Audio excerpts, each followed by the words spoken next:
Greetings. Welcome. Avast. It is your boy Ryan. Hey, it's your boy Easy. And you are listening to Turtle Soup, the internet, nay, the world's only community support podcast dedicated to the ongoing journey of the TMNT all the way from the very beginning. Woo! Until Seinfeld characters stop invading my dreams. You're having Seinfeld dreams? Yes, I had this dream where I got something at a really good price. And it was like brand new, but I got it at like used price. Yeah. And all of a sudden, George's dad was there. Ooh. And he was telling someone about me. And Yeah. he goes, this guy, he goes, he gets something for a used price, but it's new. You see, he pays the used price, and he kept doing that over and over and over. He's like, but it's new. Yeah. He gets it for it's new. And I'm sitting there like, why is he talking about me like that? And he's telling someone about me. And it was super weird. Oh, that's so good. And that's so good. My wife and I are both rewatching Seinfeld, but she started after me. So we're watching it separately. It's very strange. Oh, interesting. Another thing that's not so strange is the fact that we're live on YouTube. You know what I'm saying? Are. So be sure to subscribe, hit that bell icon, get all the notifications, share the stream if you can, let people know we're live and all that stuff. It's super helpful. Another thing that's mega helpful is when you have awesome patrons like we do. And Absolutely. We are very fortunate to have excellent patrons. If you ever wanted to be a patron and get your name shouted out on the show, you can easily go to patreon.com. See, we've been making this podcast for like a million years now. And get on there. You know what I'm saying? Mm-hmm. You get cool stuff. You get to help the show out. Show doesn't say Clang anymore, thanks to these people. It's true. And the only thing that says Clang is my chest when I have this awful sinus infection. So that's pretty much it. Yeah. Two people that help us out a ton, and this episode is dedicated to, are Mike Hatfield and John Klein III. You know what I'm saying? Near and dear. Both long-time near and dear Turtletarians. Help the show out a ton. And once again, if you're interested in joining that hallowed legion, you know what I'm saying, of Turtletarians, you can go to patreon.com and you can help us out. It's true. So Eric. Yes. Sir, yes. We're here to take a step in the journey. That's why we always come in. You know what I'm saying? That's what we do. And what step are we taking this day, sir? Whew, this is a big one. Actually, just like the last three have been, because we are in the year 1996. And if you don't remember this year and the way of, all the stuff that was going on, one of the most like largest things going on in 1996, among everything else, was that the Teenage Mutant Ninja Turtles were finally getting books put out by Image Comics. And Ryan, tonight we're going to be reviewing the third issue from that volume of Teenage Mutant Ninja Turtles from Image Comics. And yeah, it's interesting. We get some answers, we get some questions. So there's a lot to happen here. And also we got some news. So they just happened like hot off the presses, like just, fresh out the oven, about the Shredder's Revenge game. So we'll be talking about that momentarily. So be sure to stick around. Yes. But yeah, that's where we're at in the journey, Ryan. Where are we at today? How you doing, bud? I wish I was better. I'm on day 7 of a what I'm pretty sure is now a sinus infection. Ooh. So it's cast a pall over my entire life. Yeah. I got that guitar. I got that Squire Jazzmaster. That's gonna be my project guitar. I got that guy in. But I felt too bad to work on it. That's the worst. That's been my life. Just watching Seinfeld and wishing that I wasn't the host to some biological life form that was ruining my whole life. How about you? Oh, jeez. Goodness. Well, I'm doing slightly better. Fits of anxiety, depression, and all the panic and all that fun stuff that happens when you're about to reach 40 years old and stuff like that. But the silver lining in all of that, Ryan, is that as most people, longtime listeners, Turtletarians know, you and I both are big fans of the BOGO, the buy one get one. It's hard to turn down at all. But it's also a huge incentive to not shop anywhere else if you know that you can get buy one, get one. So I think I mentioned a while back or a couple episodes ago that our good friend of the show, Lex, she had guilted me into getting some Vans, like some official Vans, because I'd gotten some other ones that I loved, but the soles, they rubbed a hole in them. And in Florida, you can't walk around with holes in your shoes because like water gets in, you get wet feet, and then you die. It's a thing. And so I finally was able to get some Vans, but BOGO, man. So I had to think, like, what do I want? I don't want more of the same. Like I don't want more same shoe. You know, I already got some Chelsea boots or Beetle boots or whatever you call them. Got some flippy floppies, but I was like, I want something else. I want something that's a little bit more. I don't want to say it's not spicy necessarily, but something that's like a little, you know, little bit of spice, I guess you could say. And I ended up getting, I'm not sure what the technical term is for them. I think they're basketball slides. They're basically like the big thing that goes over your foot. That's usually Velcroed or just one solid piece. Oh, yes. And yeah, I decided to get one of them, and I got some Pumas just because that I didn't care about the brand. Just one. Yeah, just one of them. I just got one. And so because it was buy one, get one. And so run buy two get two. This isn't like you'll buy a pair get a pair. This is buy a shoe get a shoe. It would be called. And normally someone would have those shoes match, but not your boy Easy. You know what I'm saying? Like he's looking to cover a lot more ground. Exactly. But Playmates was so fundamental to me that like I constantly keep my footwear asymmetrical. You know what I'm saying? Yeah, like you won't see me wearing the same shoe twice. And so, Jeez, this is not scripted. This is all off the dome. This is all genuine right here, what you're getting. Now, but yeah, so I got these, dude. It's insane. Like I thought it would be cool. It'd be fine. It's like, you know, I have been, I'll admit, I have worn the sock with the flip flop. I've suffered through it. I've done it more than I'd like to admit. A lot more. A lot more than I'd like to admit in public as well. However, I was like, I kind of want that same luxury, but without the shame and a little bit of the pain that comes with it too, because it's not the most comfortable thing. It's when you have that between it, because it's not intended to be that way. So, but yeah, these things are insane. And then the difference when you don't have a sock on versus when you have one on, it's very similar to like some other act. I'm sure like it feels like there's something else that you do when there's something there that feels different when it's not there. I can't think of it right now, but it's something like there's probably something analogous to that. Doing the dishes with gloves and without. That's what it was. Yeah. Oh man, blood on my blood. That's right. You always man, get out of my head. Sometimes you raw dog those dishes, and sometimes you wrap it up. Sometimes. That's true. That's what Mr. Clean taught us. But yeah, these shoes have been amazing, and they've been changing my every day. Just a little bit of sunshine, you know, through the cloudy days. But so have you gotten your invitation to officially join 311 yet, or are they waiting for like a strategic point to ask you? So they can make it public. Feel free not to answer if you're like, signed an NDA or something, because like that's you know that could also happen. Right. Man, I'm just oh goodness, I'm trying to think of the 311 song titles, but it sounds like an NDA. We'll just move past it. But so, like thank you. Yeah, that's exciting. I haven't had any new footwear in a while. I feel like I've kind of reached equilibrium. I've got my do it all sneakers.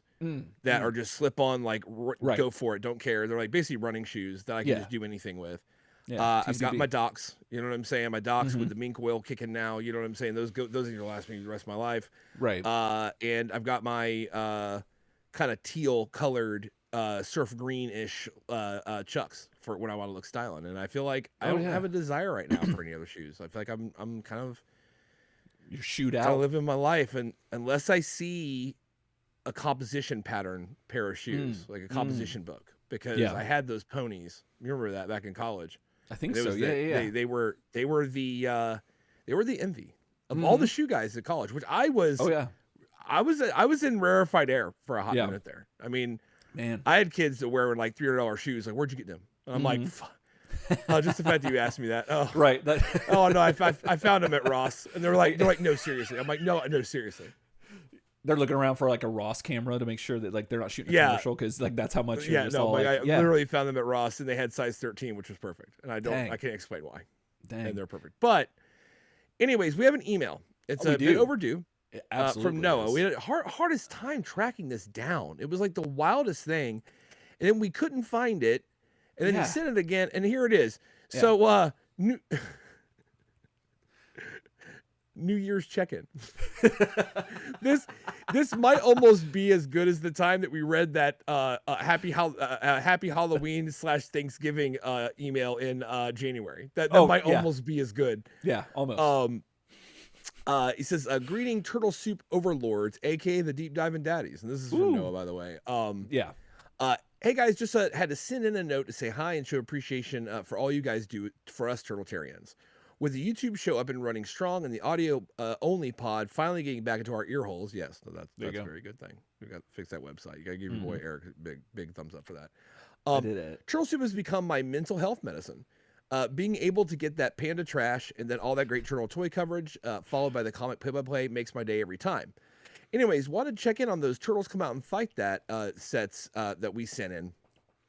I know that you guys have some great stories to share from all the great Turtletarians out there. Hopefully you guys can get those out there soon. Also would love to have you guys guest on another episode soon. So if you want to pick a movie or show, let's make that happen. So Noah is the co-host of a podcast called How He Sees It, and it reviews like TV and movie shows. Movie shows. Yes, That's TV and oh god, what was the thing that girl asked the Turtles one time on Oprah, where she's like, "Are you guys going to make any more TV albums?" Or oh my goodness, or something I can't like remember. that. Damn it! Oh, goodness. it's so good. It was so good though. So he has a podcast, How He Sees It, and longtime Turtletarians will remember when he initially wrote in, kind of asking us like, "So I want to make a podcast. What do you think we should call it?"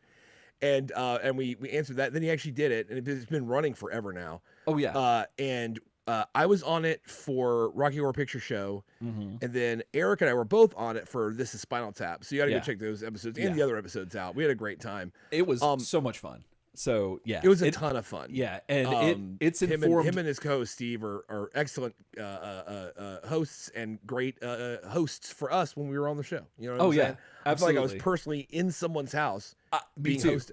Yeah, exactly. And I got to say this, this was the first time that I think it was the first, we've been on a few other podcasts occasionally, like we've had people interview us or something, and that was cool. And we've had people that we wanted to be on their show message us, but at the time, like things were weird or things I couldn't make it work or something. And this was one of the first ones where the stars aligned and we could make it work. And it was a blast. And if you do a podcast, I highly recommend if you can collaborate with somebody else that does one, definitely do it, because we learned so much from Noah and them doing their show that like it made us reevaluate some stuff that we do, because we had so much fun. So we got some stuff coming down the pipe that's going to be influenced by them. And so Noah, thank you again for having us on there, and thank you again for writing us. And I would say, Noah, and I'm not joking. First of all, thank you for all your kind words, because you're the best. But I want to say, as far as going on another episode, I mean, I wasn't joking about There Will Be Blood. I'm not joking. I don't think you ever do about that There Will Be Blood. Like my favorite movie. I think I just say that at this point right now. It just is, and it's been that way for a while. And I know a lot about it, and I would love to cover it. It's a dark one. Yeah, you know what I'm saying. It's not super bouncy, but. No. We can still have a good time talking about it. Oh, yeah. It's amazing. So that'd be my guess. But then again, if you guys have another thing you want to do, I mean, let us know. I mean, man, I might happen. I might see if I can get Noah and them to watch the movie Rad, because that's probably my favorite movie. And that might be something. Makes sense to me.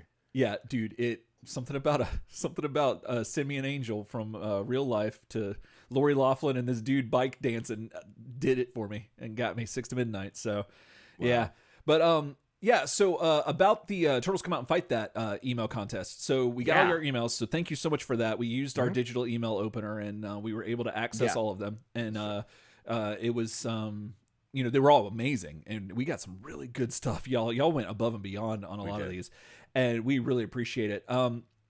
We're still working out the details about what we're trying to do, because like with everything that life's been throwing at us lately, we've been kind of on our back foot. I guess that's the phrase. Is that right? Like, back foot. I don't know. Something sounded right.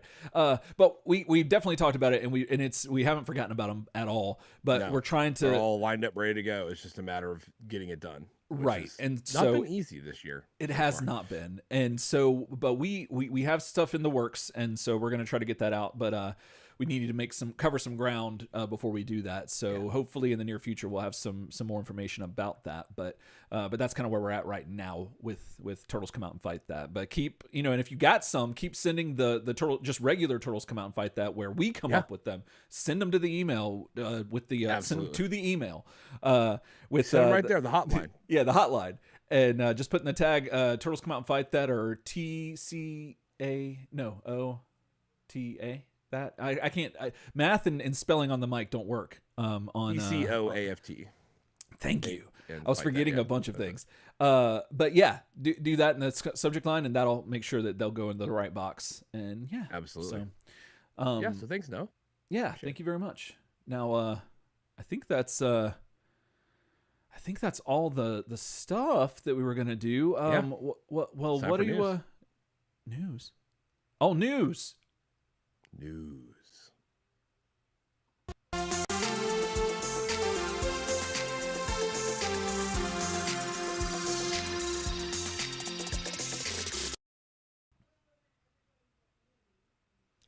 Hey, it's news. It's news time. It's news time again.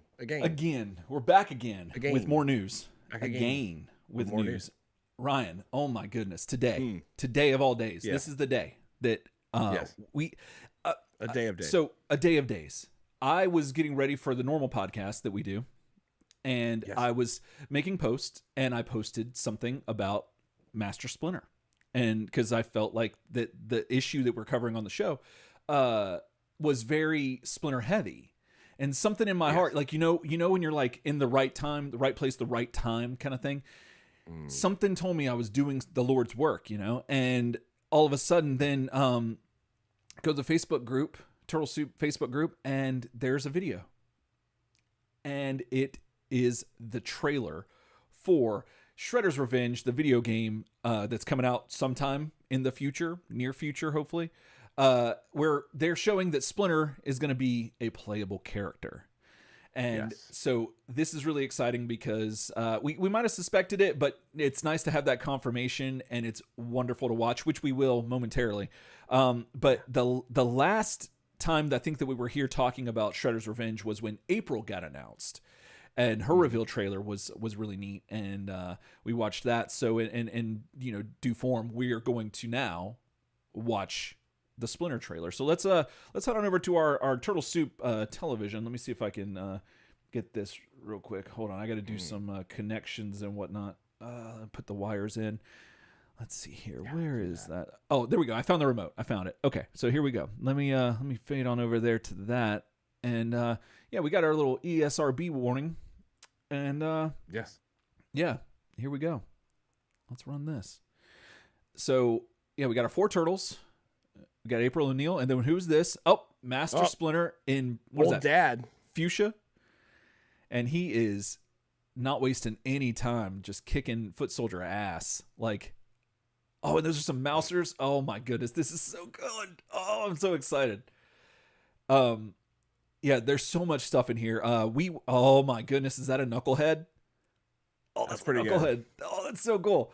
Yeah, this looks fantastic. Again, just like everything else we've seen from this game, and Splinter is just keeping up with the other turtles. My God. Yeah. This is wild. There you go. Yeah. It's interesting because he's got his burnt Cheeto stick, and he looks just like he does from the animated series, which I'm a big fan of. That's classic. So So that's the trailer, the 1 minute trailer that they released. Now they I believe Sony also put out something on their channel for one of their shows. I think it's PlayStation Underground. That's about 8 minutes of gameplay, and it's pretty good. It shows Splinter doing a bunch of stuff. Most of the stuff you saw here. It sticks with it a little bit longer, but But yeah, and it's really cool. And this is what the screen's showing right now is the 4 turtles. It's probably what's going to be the box art cover of the video game. And this it shows the 4 turtles. April is on the right to the left of the turtles, and now where there was a gap, not really a gap, but like an empty space, there's Splinter on the right. Shredder's behind them, and the foot soldiers are all surrounding the turtles, and it looks amazing. Now, one of the questions I have for you, Ryan, is if there is room for Casey Jones, do you think that he could fit right there next to Mikey, between Mikey and Splinter? Do you think that they still have room for one more? Because I mean that would kind of fit. Although Leo's sword's kind of in the way a little bit, but I think it could work. I think it could too. I think they could do it. Because who else could it be? Like, who else could they use? Like, I don't think that there's really anyone else of the pedigree that everyone we've seen so far. Like, Casey's the only one I think that Yeah, Casey's the only obvious like A-team member that's not like shown in the art at this point. Yeah. Right. So that's kind of where I'm at with it too. Now let's Splinter some more here. Let's see, what do we got here? Okay, so there's that was the other thing. So if it is Casey, if we think Casey's next, and we'll talk more about Splinter in a second. There's this bar there. So the title screen or not title. Oh wait, I forgot. This is a video that's jumping. Let me jump back. All right, there we go. So this screen with the multicolors, the colored turtles with their bars that match their bandanas. We have April in yellow and Splinter in purple, or not purple, but pink, fuchsia, something like that. If Casey is indeed a playable character, Ryan, what color do you think he would be? See, it's hard because they're starting to kind of run out of primaries here a little bit. Yeah, like not primaries, but you know what I mean. Like they're starting to run out of like your basic color wheel main colors. Right. I feel like the only other obvious color is green, but I feel like that doesn't work. No. I think you've got. Honestly, black might look kind of cool. Oh, might make I him hadn't thought about out. black. You know what I'm saying? A little bit. Yeah. You know what I mean? I can see like black that. would make him look good.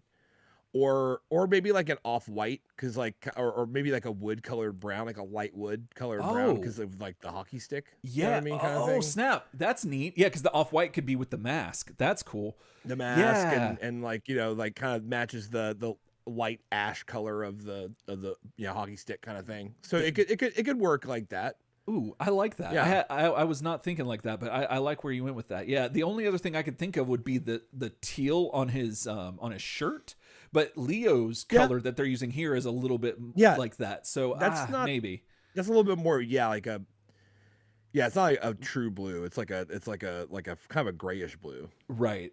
So so anyway, back to Splinter, the one that did get announced. We got your boy Splinter here, and the art looks great. Like this is just I don't know.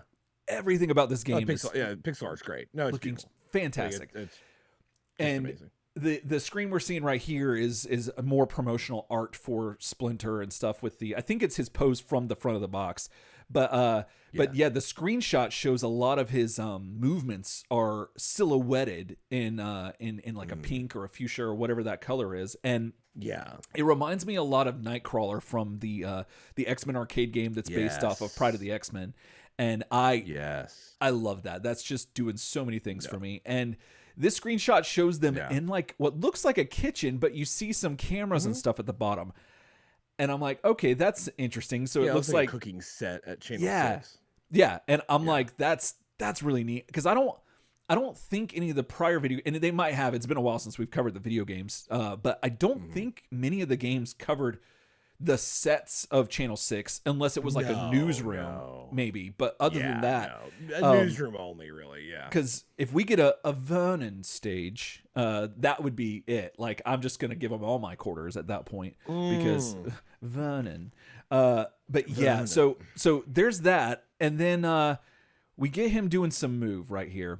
And this is what looks to be a hurricane kick, which is awesome. The video he just wrecks all these mousers, and I'm like, that's legit. Let's see what other pictures we have because I don't have a little thumbnail of them. The other thing I wanted to talk about. I'm jumping around here. Sorry, I'm trying a new thing with the screen caps, so I'm like seeing them now as I put them on screen. Do you see the soda machine in the background? Do you see that? It says Pond Cola, and it's got a punk frog on it. I'm like, oh, okay. Further back in that screenshot is Bebop, and I think if I'm not mistaken, he's wearing a chef's outfit or something. But from what I'm picking up on the clues here is that one, we're going to get some punk frogs, which there's more we'll talk about as I show the screenshots. But Bebop seems to have something to do with this Channel 6 set because there's something maybe they going take on over here. Channel 6 and like because there was the plot line in the animated series where they take over the Channel 6 building and Bebop and Rocksteady get to do their own like shows. Oh yeah, So that's a thing. And I think I think we're going to see more of that here. Now, the thing that, like, oh my goodness, the thing I love about the these types of beat 'em up games coming out now, where people are like, who grew up with them, have like the know-how to implement all these other things into them, is the attention to detail. And besides the fact that there's a knucklehead in this game, which I don't think we've seen the knucklehead in anything else. We might have, but it's been forever, and it definitely didn't look as good as this. This is awesome, but also seeing, it looks like it's in a food court, and in the video, and you have a foot soldier in the back with the visor on, like working at the sushi stand. Yes. Oh my goodness. Like, that's what I'm here for. Like, that's what's getting my money. Like, take my money now. Like, I love I'm so excited about it. Let's see, what else do we have in here? Let's see. Oh geez, I think I broke it. Let's see. Oh, so there's going to be a cone in the game. There's going to be a cone. Yeah. Using, VLC's got a surprise. There we go. That's the thing I wanted to get. So, so there's Bebop in the back. There's more a better shot of that poster outfit. And you can see Splinter using his special move where he's like rushing the people, and that's cool. Apparently, this looks like it's taking place at a mall, which is, that's cool. Here's Splinter meditating beside some pizza, as you do. And let's see. What do we have here? This is more evidence of Bebop taking over, because you see the TV zone in the background. Yeah. Every TV's got Bebop. He's on all the TVs. Yeah. He is all over the place. Now, and then let's see, what's this one? So Splinter in the sewer doing his thing, walking. Now, that's the one thing that I did find was interesting, because both him and April do this crossed foot walk, and I was like, that looks so weird. But then I'm like, well, how else would you make them walk? And I don't know. That was I was trying to find something, I guess, to nitpick about it. And the shuffle. Like I guess you could do that, but right little shuffle. Right. But I think when I thought about that, I was like, no, this is probably the better way to go. And but I've never been in a side-scrolling street fight like obviously the Turtles are well versed in. Have you never been in a side-scrolling? I think it makes sense. I think it makes sense that Splinter walks like that, because that is very much like a I'm ready to go kind of way to walk. That is true. April seems like more like she'd just be running or walking normally, but absolutely. We'll see. But the one thing I do love is that Splinter is making good use of his walking stick, his burnt Cheeto, which is the burnt Cheeto. That is a thing that must be there. Has to be there. And let's see. We got there's a better shot of his astral form, I guess. I don't know if they're playing it up, because he meditates when he has his hands like pressed. Yeah, that's definitely like him somehow like sending out his life force or something to kick someone's ass. Yeah, which is a deaf Splinter move. You know what I mean? Definitely is. So yeah, and again, everything about this game is looking beautiful. And one thing, very vibrant. So this scene right here, which I think, and the foot ski is in the background, all destroyed in this picture, but the video where I took the screenshot, Splinter takes his burnt Cheeto, his walking stick, and puts it in his sleeve, and then does that. And I was like, oh, that's where he hides it. That's where he keeps it this whole time. And and then back to that. So so there's like a lot of cool stuff that's happening in this, and I am super excited about it, as I'm sure most people are. Real quick, wanted to run through a couple of things. We saw him do his hurricane kick and what I'm calling his astral plane rush attack. But there's also a purple claw strike thing that's kind of like his like you press both attack buttons or attack and jump at the same time, and it does this like stage clearing thing. Saw him do that. Now, is there any other moves that you think that Splinter should have that we've seen him exemplify in the animated series? Like, is there something? I got a couple. Okay. Oh, you got a couple. Okay, let us know.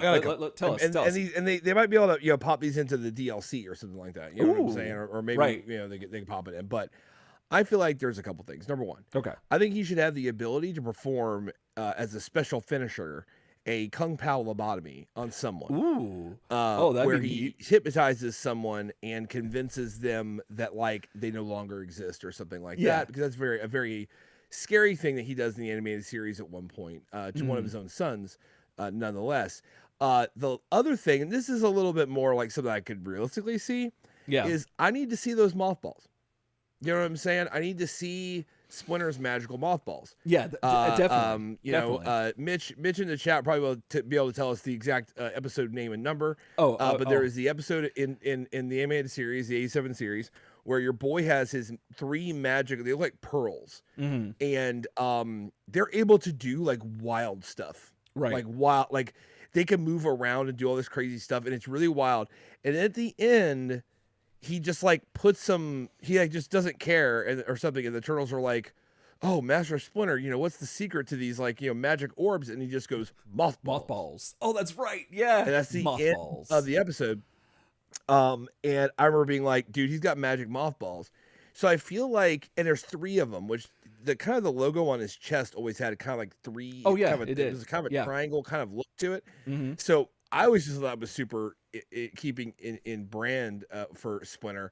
Seriously, I'm not joking because it is based on the 87 series. Oh and stuff yeah, like that. 100%. He should have a thing where he levitates the three balls, and then he sends them out, and the 3 mothballs like each take out an enemy, and then they come back, and he like that'd be great. puts them in his hand, and then like they're gone. It's like a magic trick. That's awesome. That's my idea from. I'd be all about that. Mothballs. Yeah. The only thing that I could think of was him, which we saw a lot of him jumping, but and nowadays you see like they can move in all directions, like 360. Yeah. But like in the cartoon, the 87 animated series, he was like known to do a 90-degree. That time when he became human, he got retro mutated, and he went back to being Hamada the human, and he was plagued by weird supporters and reporters. Yes. And he literally just 90-degree jumped straight up and over like in a very 90-degree fashion. Yeah. The 90-degree jump would really put those foot soldiers on watch, because I mean normally you have to jump diagonal, but not Splinter. But not Splinter. And then the other thing it also involves jumping is when he's on the Dreadnought, and he is infiltrating, trying to get, it's the episode with the black holes and all that stuff, and he's trying to get out, and he gets caught. He just does this jump where he's like all stiff and straight up in the air again, and just yells in Japanese, is what the closed caption said. I remember that. If he had that thing going on. Yeah, that's gonna do it for me. But speaking of Splinter saying things, if you know how like Cowabunga, like at the end of the stage, like whenever you beat it, the turtles would say that. What could Splinter's one of his things be, like his catchphrases? I was thinking something along the lines of like why does the moth turn into the butterfly, like he said, like his his parables and stuff. I like that. I like that. You can just cycle through them. I mean, I'm just gonna say like mothballs. Just because that's an important thing he said. It is. Oh, I know. Oh, this is epic. So depending on which turtles you're playing alongside him, he slowly calls their names. Like that's what I was gonna say. Sewer back in the pilot. Yes. So if you got like Raph and Donnie playing 3-player, Raph, Donnie, and Splinter, he's like Raphael, Donatello, and they come to him, and then he like leans in and shares some of that knowledge. You know what I'm saying? And that's the end of the stage. Like he could share like some life with them, like to give them a little bit of boost. Like that'd be interesting. Oh, see. In this episode of this comic we're about to review, which isn't part of this segment, but it reminded me of, it'd be kind of cool also if he had the ability to go on the astral plane and like heal everyone, but he was immobile, and you had to like defend him. Oh, that's so like neat. That way he can act a little bit like a healer in the party a little bit. Like he can go on the astral plane, and maybe all the enemies slow down a little bit, and everything gets a little kind of trippy. But he's like just sitting on the ground meditating, and if he gets attacked, then it really hurts him. Like, you know what I mean? It knocks his health down to like maybe like a fifth, or something from full, because he got hit without. But while he's doing that, you're faster, you're stronger, and so he can help you beat bosses that way. That'd be interesting. Cool. Yeah, so it's like high risk, high reward kind of deal. Yes. That's cool. So one last thing is that littered throughout here, throughout the trailer, is stuff with the frogs. Now, like I mentioned, there's the 1 minute trailer. There's a heavy punk frog thing going on. There is, and I just wanted to call those out in case you missed it. But there's in the 1 minute trailer, there's not as many. In the 8 minute one that's on PlayStation's YouTube channel, they showed that we saw the Pond Cola vending machine, and there's in the sewers there's just graffiti that says frogs or frog on the wall. And then the biggest one that was surprising to me was they had all 4 punk frogs in like when they're in the mall, like outside the food court, maybe like where the escalator is. It's they have a standee with all 4 punk frogs, like a cardboard standee, like if they were putting out a record or were in a movie. And something tells me that they're also like weirdly maybe like celebrities or something in this continuity. That would be interesting. Story. Yeah. Given, you know what I mean? Given like maybe there's a subplot where like they got famous, like the Turtles kind of did. Yeah. And the Turtles are more anonymous, and the punk frogs are like there's punk frog pepperoni sticks. There's punk frog, it's basically Turtles mania, but they're not the mania. It's punk frog mania.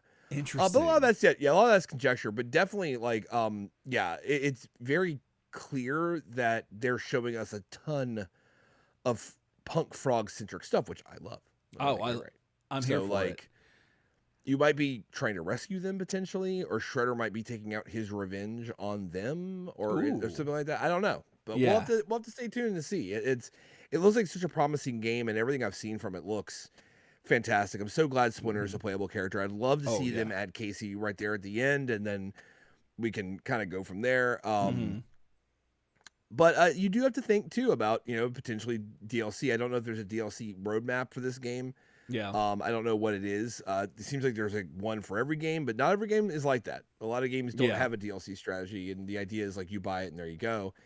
So we'll have to stay tuned and see. But I think seeing Casey Jones would be great. But everything I've seen from Splinter so far has been awesome. So I can't wait to play him. Oh yeah. So real quick, in the chat, just checking in with everybody. They got some Ryan Raglan saying that I made another funny, ha ha ha, as Splinter saying. So that was a good one. That would be good. Yeah, and then he said also never forget who you are. Yeah, another classic. John Klein III says 4 turtles, 4 allies, which is neat. So then there'd be 2 more after Splinter in April. So I don't know who else you'd get after Casey, because then I guess the next down the rung would be like either all 4 punk frogs, or you'd start getting into some of the Channel 6 news crew. But maybe, but I feel like maybe like Mondo Gecko wouldn't be bad. He get, even though it's funny because everything is all mixed up, because Mondo Gecko, while he had several toys in the toy line and he was a bigger deal in Adventures, in the 87 continuity, like, I mean, he's in 1 episode, guys. Like, he's not and he's kind of a villain for most of it. I mean, so. But there's a weird thing though that happens where like all these characters that they just exist and then they get kind of like reworked. So maybe a Mondo Gecko would be really cool. Let me see. But you're right. After Casey, if there's 3 more or whatever, or maybe like room for 1, maybe 2 more, you got to have him. John Clemens just said Usagi Yojimbo. Yeah, that would be nuts. That would be insane. That would be really nutty. Be amazing. Yeah, I think he's got 2 episodes at least. In the 87. Yeah, no, he's got series. More. He's got more going for him, absolutely. And he's a Turtles ally. While Mondo Gecko becomes an ally at the very end in 87, he shares an origin story with the Turtles, which is a really weird turn of events, and you never see Mondo have that origin outside of the 87 animated series, but he does actually he was in the sewer that day when they were created. Which is him and Daredevil. Super weird. And Wilson says Tampa Bay Ray Fillet, which, you know what? no, we don't need Ray Fillet. For we need Tampa Bay Ray Fillet. Tampa Bay Ray Fillet. Yeah, we're all about that. Yeah, the 87 animated series Ray Fillet we don't need. John Clemens says that Splinter should just endlessly repeat, "You have my support," and yes, he definitely needs to. Yes, goodness, that's great. Would be so good. Absolutely, so good if they somehow made a reference to the seaweed in TMNT, the first game. Oh yeah, Like and if somehow in there, like somewhere, if you're like in a level, there's a seaweed that'll shock you. And, yeah, like, that'd be great. like I would love super that. like Dark Souls. See, the thing about that game is it was Dark Souls before Dark Souls existed. It Oh was yeah, like, it was it's like, what you inspired died. it. Yeah, You died. You're like, okay, cool. Yeah. Shit. Like, Yeah. So yeah. Yeah. So oh, and only one last thing. If they want to do the cherry on top, refer to Shredder as New York's premier kickman. And yeah, that's it. yes. That you've done your job. You're done. That's it. I'll take Absolutely. DLC of them. I'll pay $15 for them to just put that in there. Like if they just add it in for $15, I'll do that.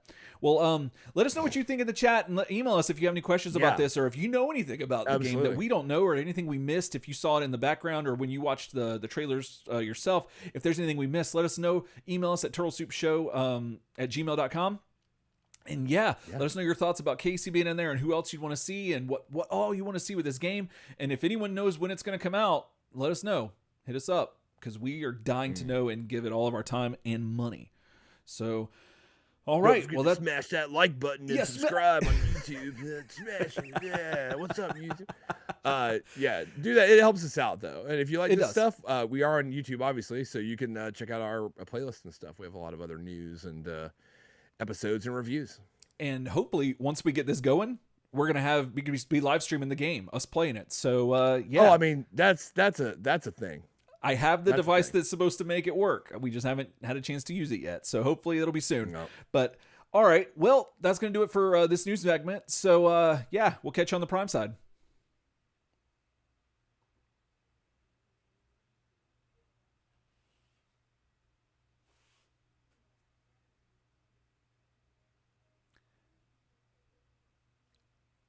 Man, if there was a Turtle Soup DLC for that game, that'd be so good.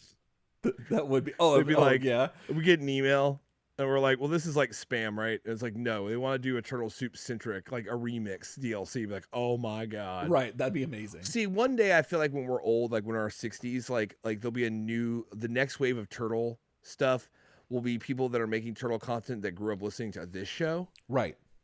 And that's when we'll start getting like into comics. Like we'll be like guest starting in comics. We'll start, you know what I mean? They'll start, you know, we'll basically we'll get our Stan Lee love. Like we'll be able to charge $150 for an autograph and a picture and a picture at a con and stuff. Like, you know, we're living that life. I would love that. That'd be amazing. Man, that's the dream. Oh, well, goodness. You ready to I think we are. Thanks for all your comments in the news section, guys. That was really great. Thank you so much. That's something that we definitely had like in our strategy. Just to pull the curtain back really fast before we get to this comic. For news and for anything we do, really, like that we plan to like kind of like clip out of the show and like kind of put like as its own video and try to get that around for people that want that content. We definitely want you guys to all be part of it. Because we don't want to lose the aspect that this is from a live stream, right? And that we are doing this live with people watching us. So all the content you guys are adding and all your thoughts and remarks are awesome. And and keep it up. Super appreciate it. So M. Wilson put out the call. He's like, let's do a comic. Oh, dang. It reminds me of kind of reminds me of, so when my grandfather on my dad's side was getting kind of older, he just lost all like care for just not expressing like that he was just done.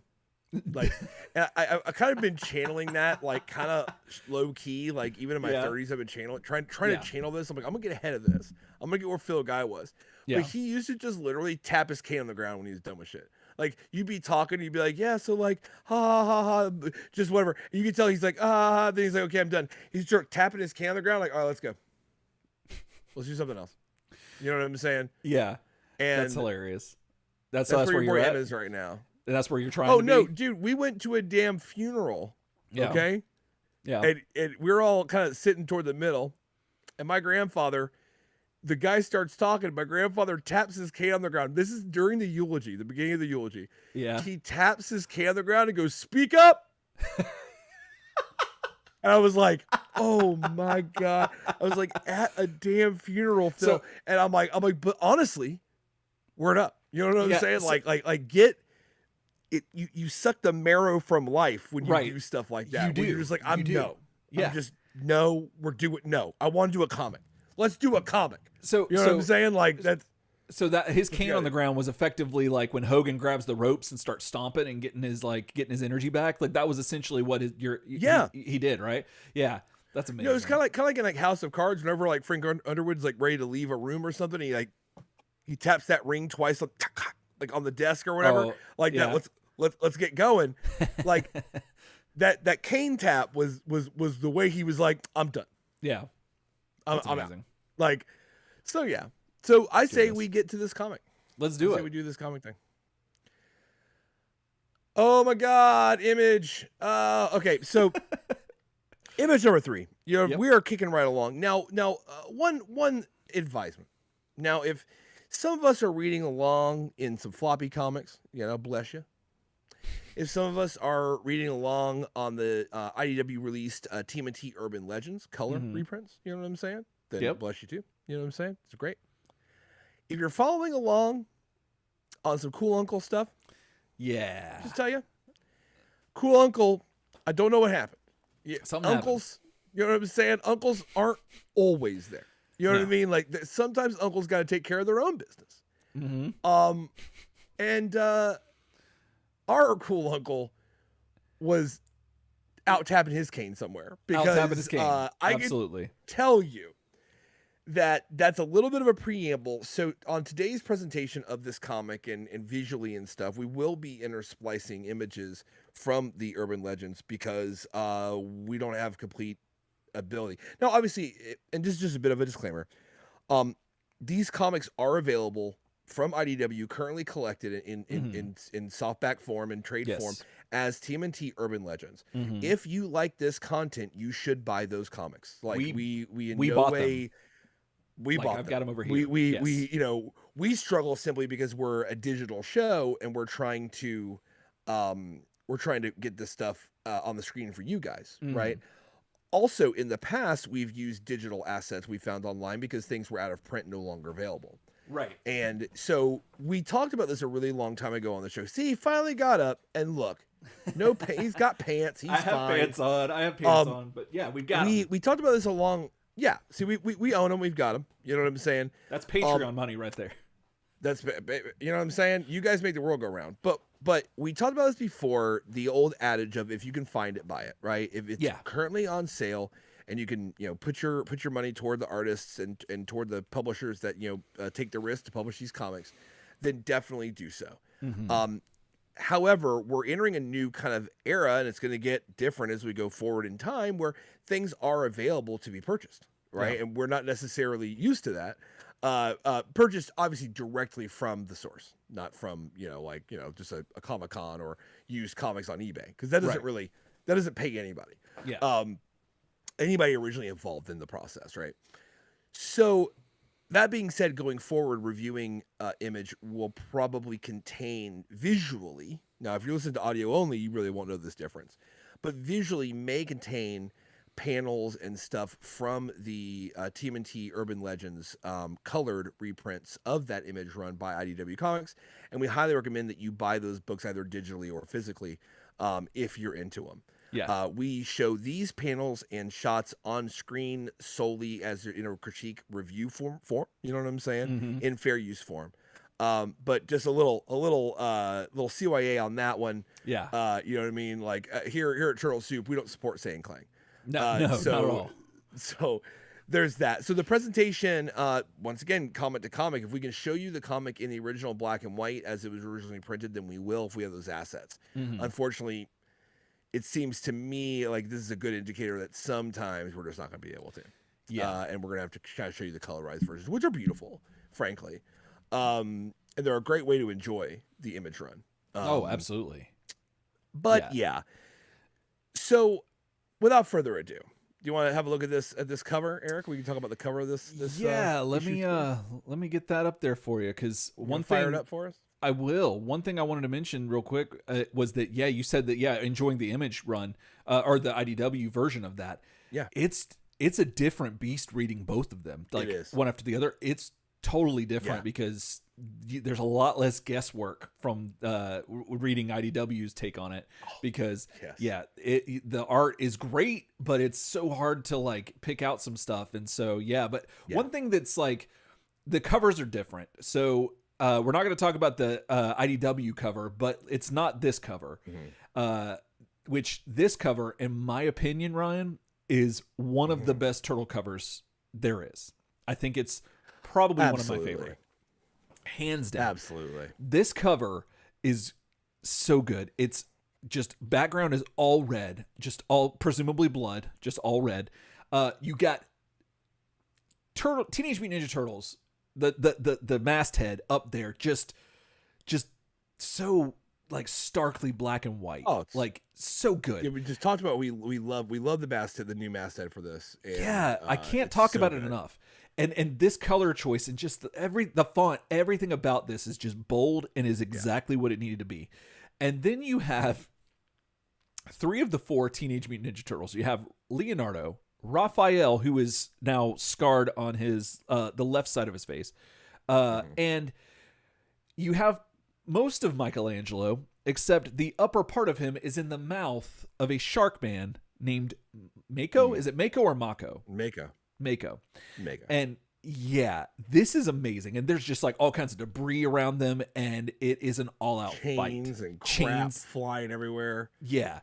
It's really good. Yeah, it's nuts. And the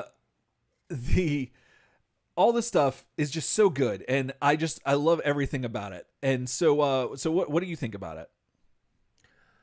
So I'm really in love with the fact that it's set on that red field. That's the biggest thing for me. I think that the contrast, the red field in the background, really makes it jump to another level. Yeah, I think. And that's like the biggest thing in the cover. Obviously, the art is beautiful, but like that red.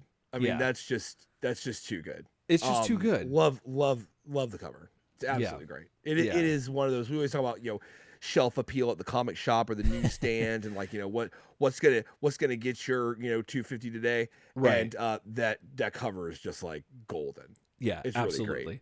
Yeah. And I gotta say, we talked about this last episode too. I mean, and we're gonna, spoiler alert, it just keeps getting better. This image run is really shaping up. And issue 3 just kind of lays down more tracks. And last week I was excited. My belly hurt, but I was excited for what we were going to see, and I'm still very excited. So, without further ado, so we have our credits. So, this issue is a story by Gary Carlson, art by Frank Fosco, inks Andrew Papoy, colors Adam Guzkowski, letters Chris Iliopoulos, original series editor Eric Larson, editor Chase Merotz, and publisher Greg Goldstein. So here we go, boys. Oh, by the way, also credits to Garrett Chin and Josh Eichhorn, who are not in my credits on the version I'm reading right now. Oh, that's right. Yeah, because yeah, wow. So we open up. You know what I'm saying? And it is going down. Now, basically, we're not going to go all the way back to issue 1, because, like, I mean, at some point this becomes the 12 Days of Christmas or whatever. Some point, like I'll just tell, like it'll take an hour. It'll take an hour and a half to review what we already reviewed. Mm-hmm. But just suffice it to say, where we left off last issue, Leo was on the astral plane trying to get a hold of Splinter, but wound up getting a hold of Donnie, who was outside of his body after he fell from a helicopter after dragging a cyborg assassin with him to their death. Yes. Donnie is on the ground. His body his soul was divorced from his body, and that was who Leo ran into. Mm-hmm. They met up at the site where Donnie crashed to the ground, and Donnie entered his body again, and realized that he was effectively paralyzed from the neck down. Leo was left in the lurch, like, ooh, crap. Mm-hmm. And he's what do like, you do? Ooh, this astral plane's kind of weird. And meanwhile, Raphael and Michelangelo, who are kind of with Leo, suddenly find that he has become unresponsive because he's on the astral plane. You know what I'm saying? Like, what happens? Guy, he's just, they always say dreaming's free, and dreaming is free. It is. But it's not free for Raph and Michelangelo because No. they're paying the price. You know what I'm saying? Like Right. Father Preston wonders who pays the price. Who pays the Who pays the price? price? Yeah. These guys pay the price because they are beset by Pimiko's lady warriors, the Kunoichi, or the 9-hole gang, depending on what you want to call it. 10-hole gang. I'm that- sorry, 10-hole gang. Correct. One more. No. Yes, it's a hole in one. If so if you want to understand 10-hole, 9-hole, then you need to go. Oh, Eric's gone. Eric died. 10-hole, 9-hole. Jesus. If you want to know about the back 9, you know what I'm saying, versus the 10 and everything like that. If you want to know all that, you got to go back to episode 276. That's where it started. Eric does an unbelievable deep dive on Japanese meaning and all this stuff. And we found out that there's 10 holes and 9 holes, and I can't even find my 9th hole, and it's a whole 9 yards. Yep. Much just suffice to say that the Kunoichi are ninja warriors, all female ninja warriors that that follow Pimiko. Pimiko is in the service of someone named the Dragon Lord, or Lord Komodo. We those are the same person, and we're going to meet them later, so don't worry. Well, they attack Leo, Raph, and Mikey, and it turns out problem is Leo's still on that astral plane. You know what I'm saying? And that is where we open up. So you've got Leo in his astral plane, right? Little stance back to the crowd, like Eric used to sing those lead vocals. Back to the crowd, and with a potato pocket jacket and doing high kicks, scoliosis, all that stuff. And you've got Raph and Mike who are set to defend him, and they're just kind of talking about that. You know what I mean? They're kind of like, oh, Leo, wake up. And they just can't get it to happen. So we cut back to Leo, who is, standing beside Donatello. And the art of this is insane. Like, this is rough. The tortured face, just the idea that like he jumped in his body last issue and was like, oh my God, this is awful. Because he was free of it for a minute. And he hopped back in, and now he's like, oh, my God. Well, now that he's back in, he can't see Leo's astral plane form anymore. So he starts to wonder whether that was all a dream, whether, he was just unconscious for a while and saw Leo in his dreams. And Leo's getting kind of weirded out because he's like, oh, man, you can't see me anymore. Crap. But, yeah, he does mention that Donnie's shell is smashed like a pumpkin. Yeah. Ouch. Yeah, that's pretty crazy. Art is stupid. Is just, layouts are stupid and great. That's just horrifying. Yes, and the comic it's reaching a clip at this point. That's just really good. Yeah, it's like it's all there. So it turns out Leo figures out that the other cyborg, the one that he pulled down with him, is dead. Leo doesn't know that this guy blew his own head off. On the way down. That was another thing that happened. And he kind of Leo decides, well, since he can't be around, since you can't see me anymore, I'm going to go back and try to grab my physical body and the other guys. Yeah. And try to bring them over to help you. And once again, the art the entire time is just like, it's just fantastic. Just and there's this panel where he kind of has his hand like on the top of Donnie's head and stuff. Like it just feels so good. And so caring. And it's scary times. It's some scary crap. It's real life. I love and hate this. There you go. Yeah. Like that panel is so good. It's so good. It's so touching and so like it is. I mean, just the idea of what they're trying, as every author I'm sure is trying to do, is they're trying to bring you into the story and make you feel what they're feeling or the characters are feeling. And this is a very good job of that. You see the fear in Donatello and you feel it, like reading it all these years later. And I I don't even know. Like It's really great. I have anxiety turning the page thinking, am I going to see Donatello again? Like where he's like this, because he didn't have that reach right now. You know what I'm saying? He can't reach nothing, and so that's not. I'm not. I mean, not in the astral plane for a minute, but then after that, he can't. He can't reach for a soda right now. You No, know what I'm no, saying? not Much at less all. get that reach from that bow staff. So it's Yeah. bad. So Leo floats off to summon the other turtles and try to go back to his body. Problem is with the astral plane is that it's not for the uninitiated. You know what I'm saying? And your boy quickly finds himself just floating on it. You know what I'm saying? Jonathan Richman, one of my favorite songwriters, has a song about the astral plane. He does. And he does. He basically just says, like, I'll meet you on the astral plane late at night. And then it's all he kind of says, because the truth is that he got lost there for some time. And if you know anything about Jonathan Richman, it makes sense. It absolutely. Like, I think Jonathan Richman was lost on the astral plane, and that's why he is like he is. Now he's a brilliant man. He's a genius. Oh, of course. He's my favorite songwriter ever, almost. But he got lost there. And so did Leo. Leo's just like, what's happening? All of a sudden, he finds himself in a pair of these hands. You know what I'm saying? Little claws. And he's like, well, this sucks. Because that could just be a warp demon. Who knows what that is? You know what I'm saying? Like I am in the warp. I'm playing with things I shouldn't play with. Right. And no, but it's okay. Because it happens to be Splinter. Daddy's hands. And I love what Daddy's hands. I love what he says. He goes, the astral plane is a dangerous place for one who hasn't mastered the necessary skills, Leonardo. You are lucky it was I who heard your fears. Yeah. And I'm like, what? Oh, what? That's so good. It makes the astral plane so much cooler. It does. Is the fact that he's in this whole other thing, and there are like in my head canon in this astral plane, there are like astral like entities that like eat fear and like eat like souls, and like just lucky that Splinter recognized and was the one that heard you, not something else, which I think is just the best. Oh, it's fantastic. It makes you, just that line alone just instills so much fear in you. Like, oh, I thought this was like a safe zone. Like this is just like nobody, it's fine. No, it's whatever.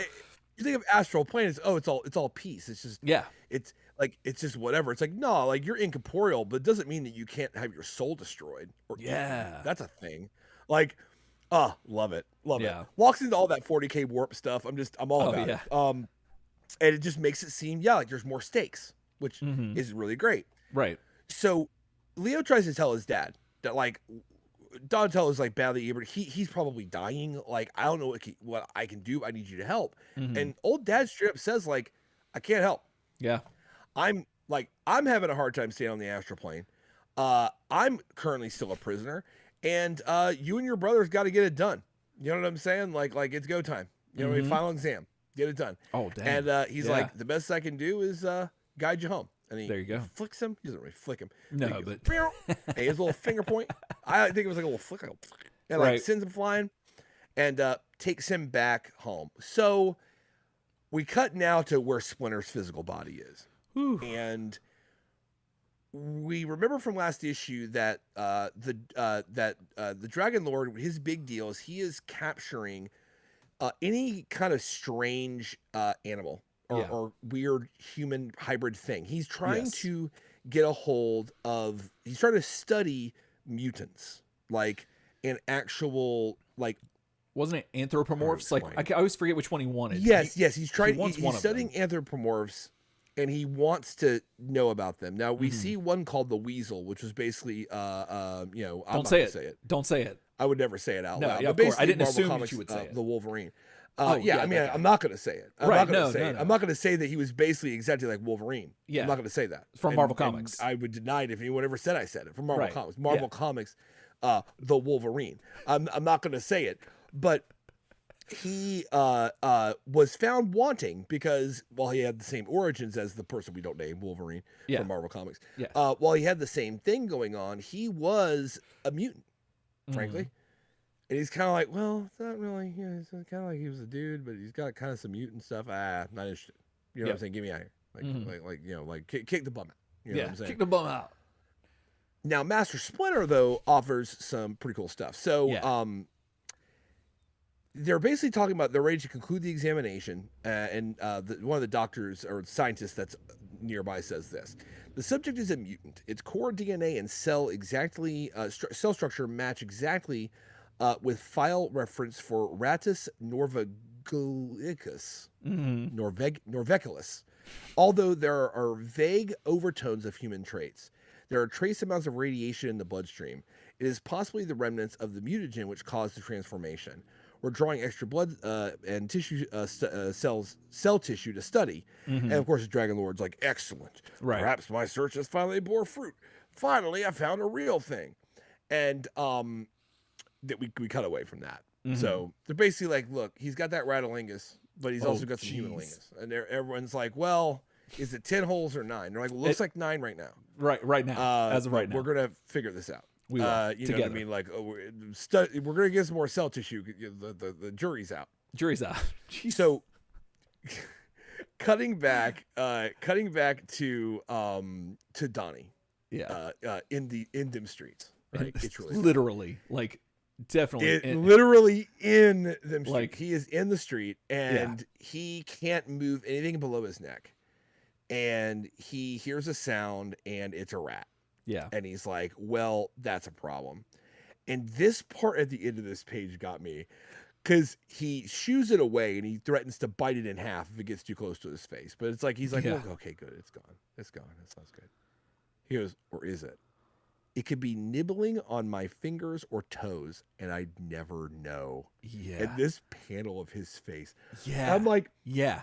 Bro, yeah, live with that. You are putting Donnie down in the dirt, literally, man. Like, this guy is laying here, like, not only am I all alone, not only is, like, I burnt like a dang old piece of toast, basically. You know what I'm saying? At least a meringue style. Like, I'm out of it. Like, I should be dead.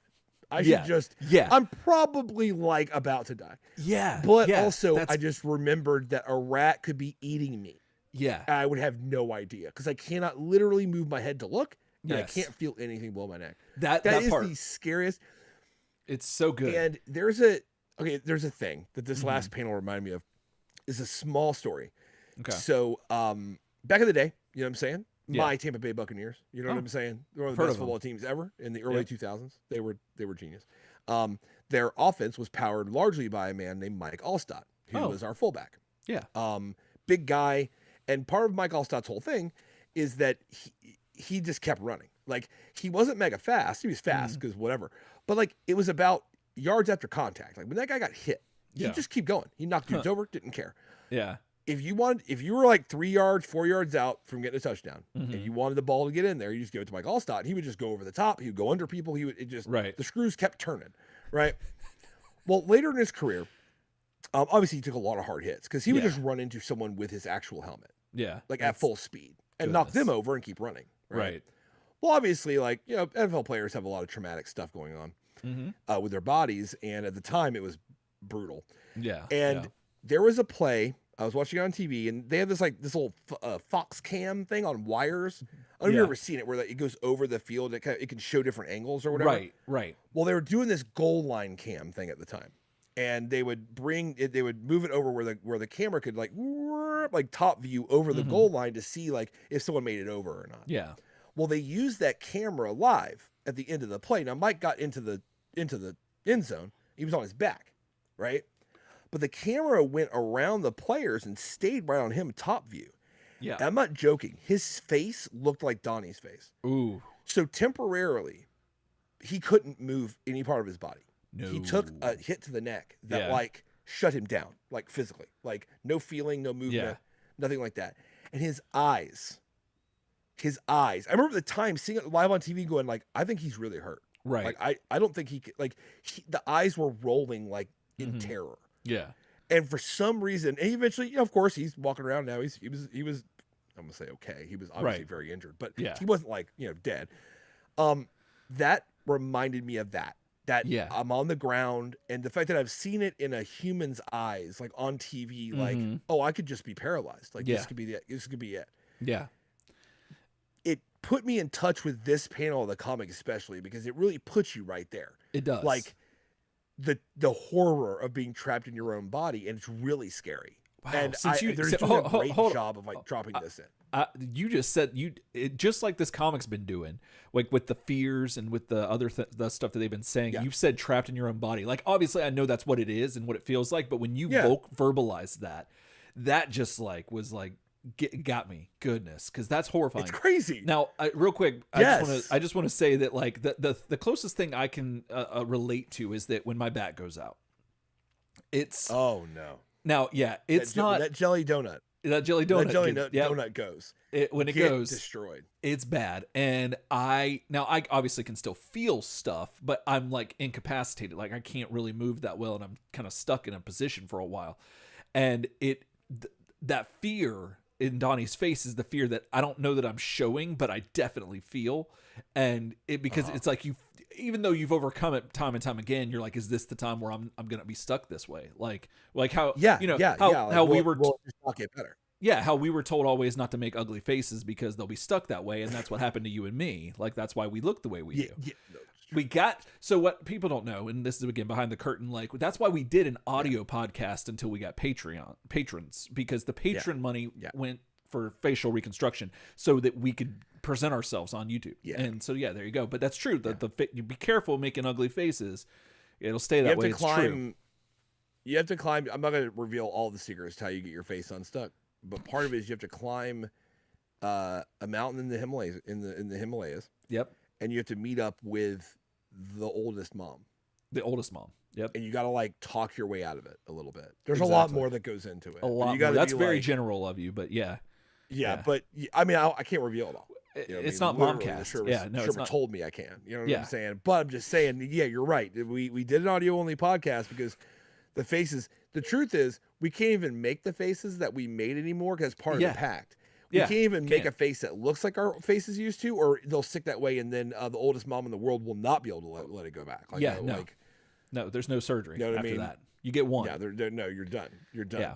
But Donnie is in a pickle. A carnival of horrors, and it's awful, and he's dealing with this on a very real, very tactile level. Yeah. Yeah. Speaking of someone who's not in a carnival of horrors and someone who is just fine, it's your boy Splinter. Splinter is in the hall of the warlord Go Komodo, heir to the Imperial Dragon Bushido spirit. You know what I'm saying? Also known as the Dragon Lord. Yeah. And he is hanging out. He is just chilling. There are gigantic Komodo dragons. Splinter is a gentleman. So is Warlord Komodo. He is like, check it out. And I love it because Splinter's like just asking questions. He's like, man, like, are these pets are magnificent, aren't they? Are they tame? He goes, first of all, they're my brothers. Yeah. And Eric and I come from Florida, and there are people around here that have iguanas and other reptiles that do believe that those are their brothers and not just pets. Yep. I can tell you that when you're dealing with someone like that, they're either very wise or very high on crystal meth. Yeah, one of the two. There's no in between. I'm going to say that Dragon Lord sounds like he's just very wise. Yeah. Okay. Yeah. But he could also be very high on crystal meth. You know what I'm saying? Domestic Danny one time made an argument to me that raccoons were his cousin. Right. And it lasted so long that I relented and said, I guess, yeah. Yeah, I can see it. Yeah, the resemblance. Yeah. Takes a lot to do that because, as you know, I like to be right. And you do. That was hard. But I just gave up. You know, sometimes you got to swallow it. He says, the dragon... What? Did I say something? The dragons are my brothers, not pets, and they are in no way domesticated. I love that. So they're no way domesticated. Gigantic Komodo dragons that are just living in the thing, and that's how it is. But I mean, once again, there's a lot of pomp and circumstance, but effectively, Dragon Lord's like, look, man, like I respect you, bro, and Splinter's just chilling, man. Yeah. He's just like, it's a great honor to meet one of such exalted lineage. It was rumored that the House of Komodo had been exterminated during World War I. My name is Splinter. I am but a humble ninja. And he goes, ninja. Great. And he's calling him Grandfather Rat, which I think is also pretty cool. I do know what too. I mean? Oh, yeah. Oh, yeah. It's kind of like Rat Face Dude Guy, but with a lot more respect. A lot more respect. Oh, yeah. A lot more respect. So he sends a couple of his elite warriors after Splinter because he's like, I gotta test the pudding. Oh, of and course. Splinter just takes him down, just not even, and basically ends it with like, I mean, you didn't want me to kill him, right? It'd be a waste. because I didn't kill him. Yeah. Look at that. And your boy's like, well, no, you're right. No, that's a good idea. And so he gets up. look at how and cute Splinter looks. Like, I love this picture of Splinter. It's so neat and like so humble and unassuming. I'm a big fan. Like, I'm I a gotta big say, fan of how he looks in this. Yeah, I'm a big fan of Splinter's look. Yeah, this is really fantastic. Yeah, absolutely. It combines a little of that, like, I come from Mirage, so I look a little bit like a dog. Right. It has a little of that, like, homage to that. But there's enough, like, rat. And it's also, like, let's be honest, guys, he's not just a rat that, like, is a bigger rat. Yeah, like, no. He did become anthropomorphic. Yeah. Which is why people always said, like, they always make fun of, like, you know, Kevin and Peter, and they're like, oh, they couldn't draw anything, and they couldn't draw faces, and they couldn't even draw a rat. He looks like a dog. And I'm like, I get that. At the same time, he would look very different than a regular rat. He is literally standing. He has regular human arms and legs. No, but the rat head has to be exactly like a rat. Yeah, that makes no sense. Like, that's so stupid. Like, he would look very different. Yeah. If you can't tell, the turtles' heads don't look like real turtle heads. Yeah, no. But nobody, oh, I love those Mirage turtles. They love them. They look like they're not regular turtle heads. No, they're just not. They're their own thing. And that's what Splinter is. And it kind of kills me. Like, over time, I just hear enough of that. Like, whoa, Splinter looks like crap in the Mirage. I'm like, what are you talking about? Like, and here he looks like some of that. It's got that Mirage homage. You know what I'm saying? Hashtag Francisco over here. But it's got enough of the rat kind of thing going on that I love his look. It does. And I love his size. His scale is just like it's so good. And like, this is him next to I'm a fan. Lord Go Komodo. Yeah. Yes. And I'm a fan of like the bigger, longer feet. Yeah. I'm just a fan of his entire character design, his scale, his proportions are great. Like, this is kind of like, you know what I'm saying? We talk a lot about what's not my scale.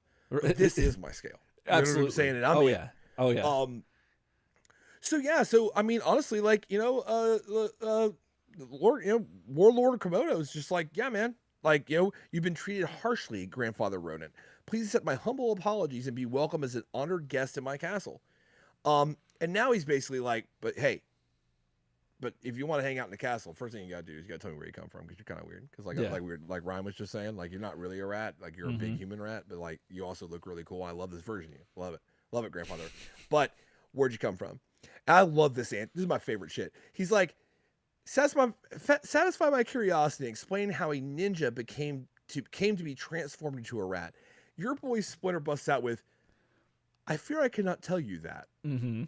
But I can tell you the tale of how a rat became ninja. And I'm like, God, it's so good, because it's not like, I can't tell you because you're wrong. Right. And I'm like, that's my shit. Yeah. So we get a revised, not revised, but we get an origin story from Mirage. We do. So basically, I like that because early in the comic, I gotta admit, when Dr. Scientist Robin Goggles was talking about Splinter and saying that there was human DNA and all this shit, I was like,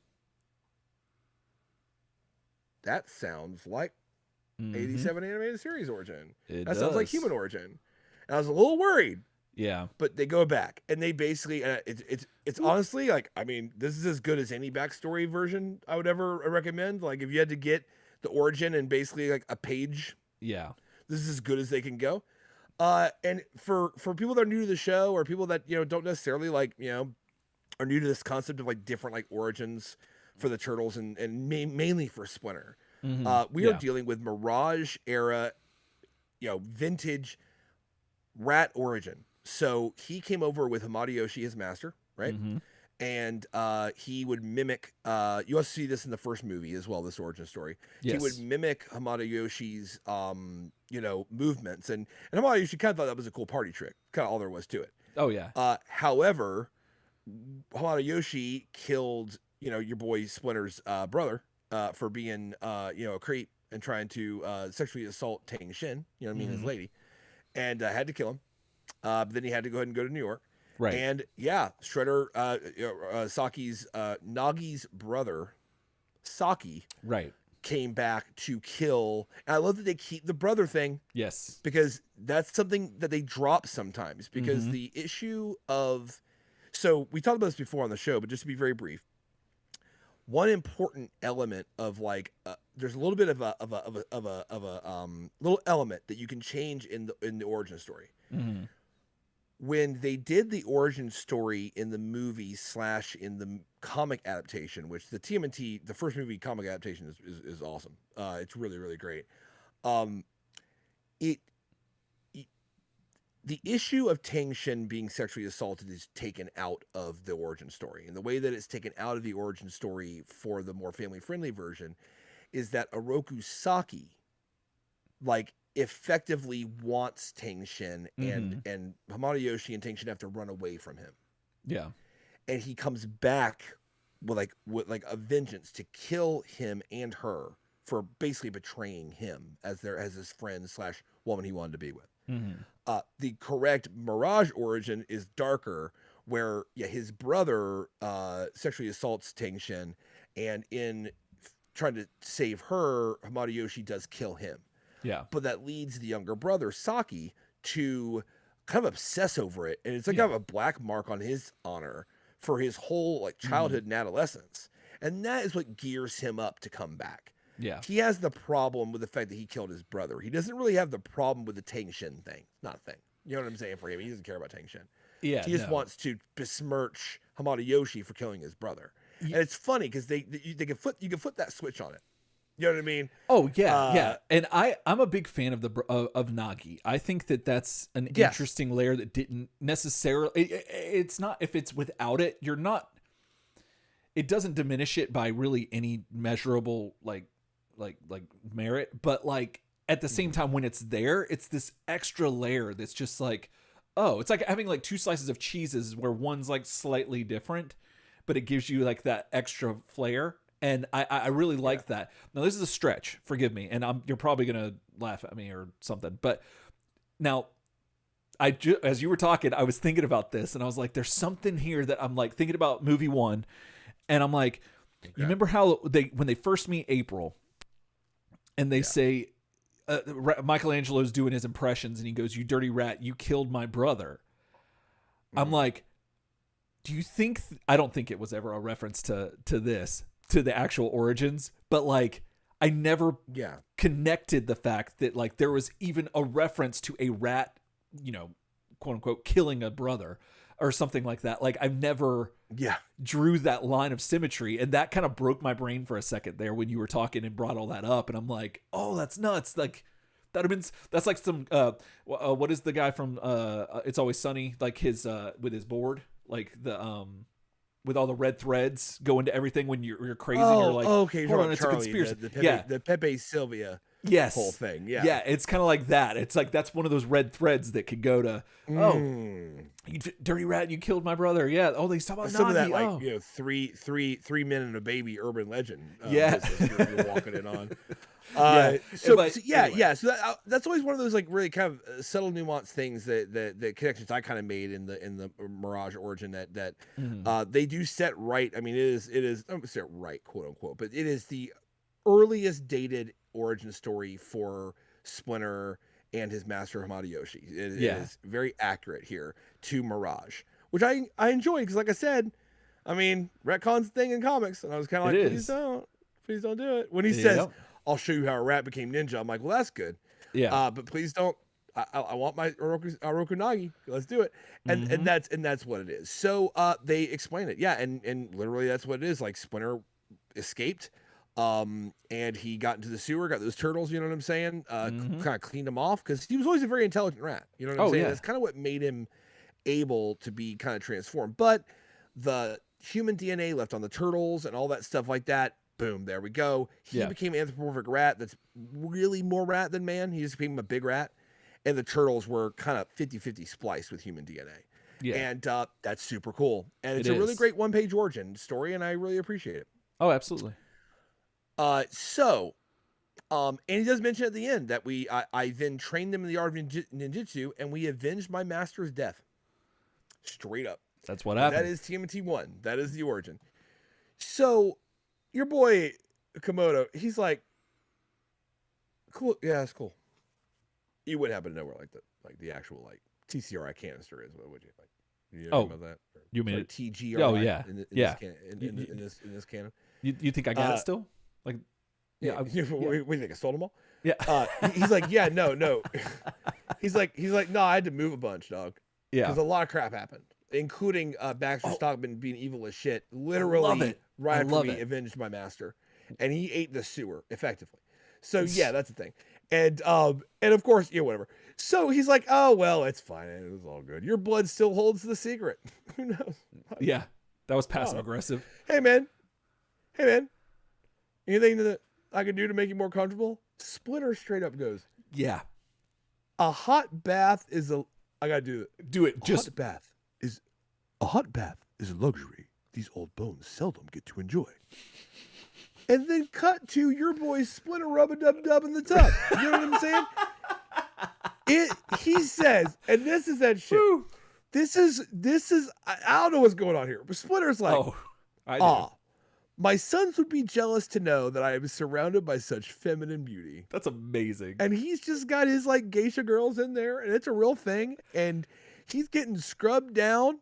These ladies are Lord just Komodo's bathing. big ass bathtub. Yeah. And Lord, I'm upon information to believe, because it looks like it's in the same room, and it's got the same two women that were also naked next to Lord Komodo watching him. You know what I'm saying? Yeah. He just goes, "Can I have a turn in that bath?" Yeah. Let me get up in your bath water. That's what he's wanting. And he goes, man, my son who's laying broke back in the street would really be pissed I'm around all these hot babes. Yeah. Yeah. Now, here's the thing. I might be speaking, just for myself here. I know at least for me and Father Preston, when we see a rat of any size, it's usually very scary, just because most of the time it's because we don't know what it's going to do. It's a lot like a roach. It's like, oh shit, you can fly? Oh, I didn't know that. Oh no. Yeah. The first time you see a roach fly, you're like, yep. Oh my God. Wow. Okay. There goes everything I knew out the window. But yeah, the same thing with a rat. I'm like, oh my goodness. And yeah, no, that's freaky stuff. These ladies presumably just are very just casual about this. Like, oh yeah, we're just going to wash your hands. They do live around like undomesticated gigantic Komodo dragons, man. That's Those fair. guys just That's walk fair. around the house. That's true. That's true. That You know is what an I mean? element Like, I'd forgotten. I feel like a gentlemanly rat is probably not the craziest thing that they've had to deal with in all this time. It makes you wonder too, like, so coming into our world, like the real world that we live in, where we have somewhat anthropomorphic characters like Chuck E. Cheese, Mickey Mouse, things like that. Now, granted, they're not, necessarily real. However, how far do they have to be real before it gets freaky? Like, you know what I'm saying? Like, how close to, because they kind of look like they're cute. How much like does that uncanny valley have to? Do you broker that line? Do you need to see the ninth hole? Yeah, exactly. Or do you need to see all 10? Like, I need to know. Like, is it a par 3, par 5? Right. Like, yeah. do you need like to that. see the ninth hole to know? Is that like a thing? Like, if it's is there a sand trap? Like, do we gotta figure that out? There's definitely like, a sand trap. Is that when it becomes real? Yeah. Is that when it becomes real? Like, Puck and all them show up and people stop being people and start being real or whatever? Oh yeah. who knows? Was that a real world reference? Yes. But your boy is He's that enjoying bath, it. Yep. It's pretty great. And just like any good father, thinking about his kids, thinking about his kids. Yeah, no, he is. He's like, God, they really love to be here right now. Yep. Well, back in the real world, do you know what I'm saying? Back where it's happening. Right. Raph and Michelangelo are still defending Leo's lifeless body from all the tin holes out there. It's insane. You're the one that brought this to the show. I want you to know this. You're the one that went on this 800-minute. You were sitting there forever. Like, I felt like I had a pot of tea. Oh my Lord. I was under the cherry blossom tree. You went on this like long, give them the content, which you know me. I love that. Oh, absolutely. You went on this long thing about it, and you basically came back to say women have one extra hole. You said that, and now you're acting like tin hole. Like, oh Jesus. Oh Jesus! Like it's too much. I'm just gonna say I wasn't expecting that is to what hear. it is. to hear it thrown back up so many times, but I'm glad it stuck because it's educational and it's true. Oh, I do. I'm not mad by any means. The Kanochi girls are back and they are whipping ass. And, yes, they are. What's funny is, Raph's like, you got this? I gotta go fight somebody else. And yeah, Raph's that was like, weird. I guess, dude. Yeah. And he does. He goes off and has a little one-on-one with Pimiko. And the real highlight of this is he says at one point, Mikey says, sheesh, I feel like I'm trapped in a beer commercial that combined Baywatch and barbed wire. And I just want to give a shout out to the 1996 superhero film Barbed Wire, where Pamela Anderson played Barbed Wire. And if you haven't seen that, it's insane. And it's everything. And that's a sneaky barbed wire reference. That is. Which I always appreciate. Now, did she have a TV show that was based on that? Or am I thinking of something else? Because I think that I remember there was something tangentially related with that. There was something Pamela Anderson barbed wire related, like but superhero or. I know about. I've seen the movie. I don't know if I've seen the show. If there was a show. Yeah, I don't remember seeing the movie. I remember it existing. I just don't think I ever saw it. But yeah, that's well, I mean, it was the 90s, and this is Image, and they're edgy. So yeah. It's kind of weird. It's surprising he didn't mention Aeon Flux, because that's actually what these girls. This is a combination to me of like Baywatch and Aeon Flux. Yeah, but everyone's gonna yell at Ryan. I don't know that much about Aeon Flux's origin as far as like when it came out. Yeah, it might have been after this show came out. Do you think it was after this? No, it aired back in '91. No, that's older. Okay. Yeah, that could be why they don't reference it then. Yeah, it's got an Aeon Flux feel to it. But it definitely does. You're absolutely right. Yeah, I agree with you on that. So it's a lot of fights, but don't worry, because your boy Raph's like, I believe this is our dance, and they have a lot of witty repartee. The highlight was when he tries to get her mask off and says, let's see. Besides, I've got a bet with my brother as to why you wear a mask. Inquiring minds want to know. And as you were with us before, you realize that Raph thinks she wears a mask because she's butt ugly. Right. And Mikey is like, but how? She's so hot. And he's like, well, why wear a mask? And Mikey's like, well, we wear masks. Right. And Raph just like looked the other way and said something else. And he said, woof, woof. That's what he said. Well, he did. Yeah, he did. He said, woof, woof. That's what he told us. So it's okay, because in the time that Raph was playing games with Pimiko, Mikey was just beaten down by the Kanuchi people, and it was really bad. And I kind of love it. Yeah, it's kind of great. It's kind of great. He's like, nice going, Mikey. And Mikey's just on his back with arrows in his back. Like, just like someone has shot arrows at him. Like, there's at least 5 arrows. There's like a full... I call that a full quiver. A full quiver. Yeah, the whole quiver.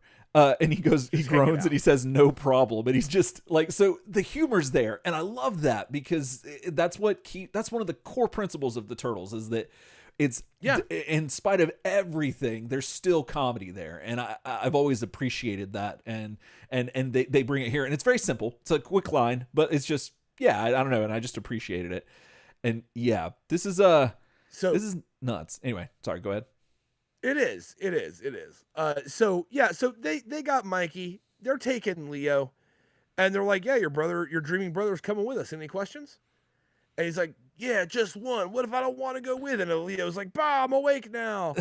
and it turns into a whole big fight. Pimiko says the Turtles are either blessed by the gods or incredibly lucky, which I feel like is what basically every villain's ever said about the TMNT. Right. Like. It's one of those things. And from there, I will hand it over to you, sir. So at this point, there's the fighting's going on, but the classic ninja vanish, you know what I'm saying? Except this time it's not a smoke bomb. It is I don't even know how she broke it. I can't even remember, but she broke the light bulb one way or the other. The lights went out. Who turned the lights out is what the Turtles are saying. Who turned out the lights? Yeah. And, they get away in this helicopter again. The Konichi do, and it's these ninjas in their helicopters. Like who knew that they all had helicopters, but they do. And it's very difficult to see this in the black and white. Now, when you go to the Urban Legends version of this, the color does a lot for these next couple of scenes. Amazing. And so if you have the luxury of doing that, I recommend it because it does make this scene a little bit better. But yeah, the turtles are just like kind of blown out by this because they're like, great, they're gone again. Like, whatever. And it's kind of funny because Leo just like woke up into this. Like he was there the whole time, but remember he was coming back from the astral plane. Yeah. And I'm not sure how long that takes. Like, is it the same as like, do you float at the same stride that you walk? Like if you put in your GPS, like while you're in the astral plane, like, does it have a little ghost next to it that like shows you like if, floating distance or something? Like, is that a thing? But nevertheless, by the time he got there, the fight happened, all this stuff happened. So Leo's like, all right, here we go. So guys, I know you want to go after them, but I wasn't sleeping. I wasn't dreaming. I'm trying to think of something that rhymed with that to make it astroplaning, skiing. Nah, I don't know. I got nothing. Yeah. But astral scheming. See, there you go. That works. Astral scheming. Kind of like a creeping while you're sleeping. You're trying to go for that. I understand. That's what I was going for. But yeah, we're bouncing all around it. So, so the turtles are just like, oh goodness, all right, well we got to get after them. But Leo's like, nah, like what's gonna happen is, we got somewhere else to go. Basically he knows where Donnie is. Like I know where Donatello is, and we got to get there. Well, and correct me if I'm wrong, Ryan, because like I said, this version is hard to read. Raphael says, hold on one second, and he goes and gets this hover car from the Triceratons. And yeah, apparently, now those who are unfamiliar, the Triceratons have been were littered all throughout Mirage, like Volume 1, just like all in there, and then there's some in Volume 2. Zog was one of the ones that I believe that he's on the cover of the second issue of Return to New York, if I'm not mistaken, or it's basically him on the cover of one of those, if I'm not mistaken. And anyway, he is a Triceraton that had been left there, and he was residing, or I hope I'm not getting this mixed up, was residing in the lair, right? Was that him, or am I getting that mixed up with Leatherhead? No. He was deep in the sewers. And one thing that happens is Raph and the gang and Leo have a big falling out. So Raph goes walking separate. Right. He runs into Zog. Yeah. Zog, the problem with Triceratons is when they come to Earth, they're the stuff they breathe, like the gases they breathe, is very different than the mixture on Earth. Yes. And when they come to Earth, they have those super sick space helmets that have like the holes for their horns. Right. Cool as hell. Oh yeah. Zog was left on Earth without any protective equipment. Right. So they're so hardy that they constantly repair themselves. Right. So they in theory, they're kind of immortal, like where they come from. They're like pretty goddamn crazy. But on Earth, like imagine every hour on Earth breathing our nitrogen oxygen mixture takes Zog down like 10%, but his body only heals like 9.9999%. Like he's slowly dying. Like he can't make up the distance, but he is trying to like hack it in the sewers. It's one of the best storylines. Oh, it's great. Kevin and Peter in general, in my opinion, and it's such a great character. But yeah, that's who they're referring to, right? And so Triceraton, right? So he was working on this ship, this little hover car thing, and they figured that Raphael saying that we figured that since Zog started building it, and building it here, during his stay on Earth, Don decided to just go ahead and finish it since Zog was no longer there. And so, so they fire up everything on the ship and they take off. And Leo explains that, we're not going after the ninja chicks, as they say. We're not cruising for ninja chicks. They're going after Donnie because he's in bad shape. His shell is busted into a million pieces. And, they're just like, and what's neat is, I think you can see it here on the screen. You can see the holes in Michelangelo's shell from the arrows. So there's 7, which I don't know if that's a full quiver or not, but nevertheless, it did look like a full quiver. And so the turtles then actually, excuse me, they go back to we cut back to Splinter with Warlord Go Komodo, and they're talking about like how Splinter's like walking around all these giant vats of things, like much like how we saw at the end of Mirage Volume 2, how they had all those vats of the different creatures that were in these stasis cells. Well, this is what Lord Komodo has. And like there's some frogs and creature looking things and a character that looks like Batman kind of. And yeah, we're walking around this area and he's talking to Splinter about, how there's something in the anthropomorphic DNA that is like that's eluded him, like the mystery of it, and he feels like there's something there that holds the key to splicing, in that key of splicing human DNA and animal DNA, that holds the key to the ancient power of the dragons that sleeps within himself. And that's really neat. And one thing I love about Splinter and this whole thing is that he's like walking with this presumable antagonist from everything we've seen, and he's just calm. He's not really judgy. He's actually just learning, and that's one of the things that I absolutely adore about this Splinter, is that he is seeking first to understand, because if you make a rash judgment on anybody, really, you could be loud and wrong, like we here on the show are quite often. Yeah. And but if you take an approach like Splinter, where he's giving due respect, and he's still asking questions, and he's not really pulling punches necessarily, because he's talking as they're walking around, talking about like, these creatures, they're like, some of them, they were useless, and they weren't mutants. If they weren't mutants, so they were this or that, or there were frauds. They were just like, probably using tech or something that was just like not really what Komodo's looking for. And apparently they come up upon this character, in my opinion, that looks kind of like Marvel's Rhino a little bit. And he says that this unfortunate soul turned out to be merely a human in a cybernetic suit. And Splinter, again, with the scale here, which love it, says, was it necessary to kill them? And you try to think of yourself in a situation where you're being held captive. Now you're being treated well, but you're being held against your will, more or less, and you probably wouldn't ask like probing questions like that necessarily.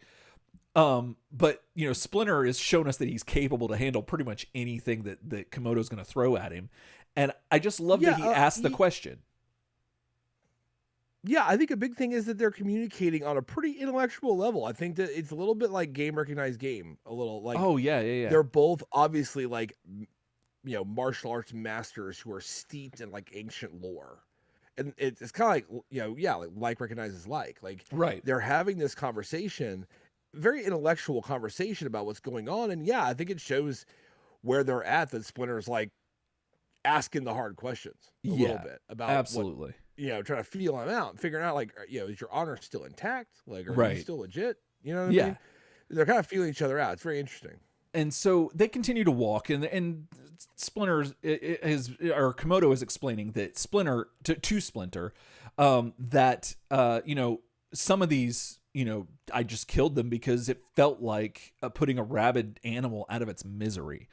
And Splinter just responds with a simple "I see." Like, no judgment, no putting his own thing in there, just saying, "Oh, I get it. Yeah. I understand." And I love that. I just love a really well handled Splinter. And I know we keep harping on this, but whatever. It is what it is, and it deserves to be said. It is really weird that we did the Splinter news about him being in the game. This issue is so Splinter centric. It's very strange. Dude, that's what hit me today, because that news came out at like noon, and I was already working on the show around then. And you I was like, that post about Splinter from this comic anyway. Before yeah. And so it was very strange. It felt like the universe, or like Jonathan Richman was on the astral plane, kind of orchestrating this whole thing the whole time, and. So anyway, they're walking down these corridors, and they're talking, and then all of a sudden they start to like kind of smell some stuff, and the air it smells of blood and death, And that's something that, like, I don't know if when the last time you, because I know you use some interesting body cleansing stuff, but like I use Old Spice, and they actually have one that's called Blood and Death, and it smells just like what I imagined this that Splinter's talking about right here. And Yeah, I used to. have you seen that? I used to wear Blood and Death from Old Spice. I'm a big fan of Old Spice, especially Old Spice deodorant. Oh Generally. yeah, it's it's one great. of the best deodorant. Yeah, non-antiperspirant. You know what I'm saying? Right, exactly. Just deodorant. Their deodorant is fantastic. I did use Blood and Death, but then I wound up moving over. Actually, thanks to our boy M Wilson threw this suggestion at me. Was Sunny D has a flavor called Death and Blood. Oh, and Death and Blood. And he uses blood it oranges for his duck sauce, and I started using it as a nice cologne after a shower, after I get out of the shower, and so Sunny D, Old Spice, either way, if you know what it smells like, you know what it smells like. You know what it smells like, and it's a very pleasant smell, despite its name. It's very pleasant, but it's unmistakable. Like once you smell it, once you know it, you know it. And Splinter obviously knows it. Cure anemia just by smelling, just by giving us. There's so much iron in the air. Exactly, and so yeah, but they're talking about like. Komodo's still, but before this, Komodo's still praising Splinter for like how gentle and cultured he is. And, they start talking about Mako the Shark Man. And Splinter even confirms that, yes, that one is evil. But Splinter does say that perhaps your methods are to blame. Like maybe you're the one that's making them this way. And at this point is when Blood and Death starts to catch the nose of not Hamato Yoshi, of Splinter. And the smell of carrion, mostly roadkill, for Mako, who demanded meat. Mako. We decided. What did I say? Mako. What am I saying? Mako? What is that? Which one is it? Say Mako like taco. Hey, we're talking about meat. We're talking about carrion. Mako. That's how you always say that. Mako. You know what I mean? John Clemens doesn't know anything about baleen whales, but what he does know, at least, is about Mako, not Mako. To Mako, who cares? Anyway, it's the same thing. Oh! Got him. So, got him. I gotta write that down because that might be good. The show name.